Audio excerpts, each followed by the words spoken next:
দেশি হাঁসের মাংস। তো অনেকদিন ধরে খেতে ইচ্ছা করছিল, তো আজকে রান্না করলাম। তো ভাবলাম শেয়ার করি আপনাদের সাথে। তো চলে শুরু করি। আসসালামু আলাইকুম সবাইকে।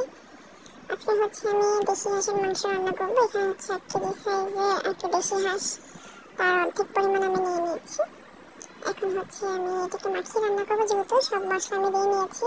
আদা, রসুন, জিরা বাটা, পেঁয়াজ, হলুদ, মরিচ গুঁড়া, ধনিয়া গুঁড়া, লবণ সব দিয়ে নিয়েছি। এখন হচ্ছে আমি ভালো করে এটাকে মাখিয়ে নেব। মাখিয়ে আমি হচ্ছে কুকারের মধ্যে দিয়ে দেবো। এটা মাখানো হয়ে গেছে, কুকারের মধ্যে দিয়ে দিয়েছি। এখন হচ্ছে আমি এতে শুকনো মশলা অ্যাড করবো। এলাচ, দারচিনি, লবঙ্গ, তেজপাতা আর সয়াবিন তেল, রান্নার তেল দিয়ে দিয়েছি। দিয়ে এটাকে সামান্য পরিমাণ পানি অ্যাড করতে হবে। তো পানি দিয়ে এটাকে হচ্ছে ঢাকনা দিয়ে ঢেকে আমি 6-7টার মতো সিটি উঠিয়ে নেব।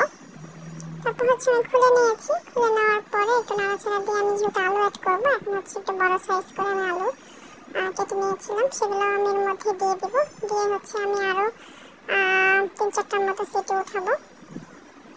তো উঠানোর পরে হচ্ছে আমি কড়াইতে ঢেলে নিয়েছি এবং গরম মশলা অ্যাড করেছি লাস্টের দিকে। দিয়ে আমি আর একটু ঝোলটাকে টানিয়ে নেব।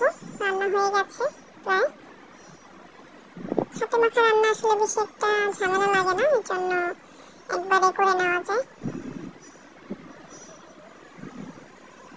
তো কার কেমন লাগলো, ছোট্ট একটি ভিডিও শেয়ার করলাম, জানাবেন। রান্না হয়ে গেছে, আমি চুলাটাও বন্ধ করে দেব। একটু ঝোল আমি রাখবো। তো এই তো বন্ধ করে দিয়েছি। রান্না শেষ আমার। আশা করি সবার ভালো লাগবে রেসিপি।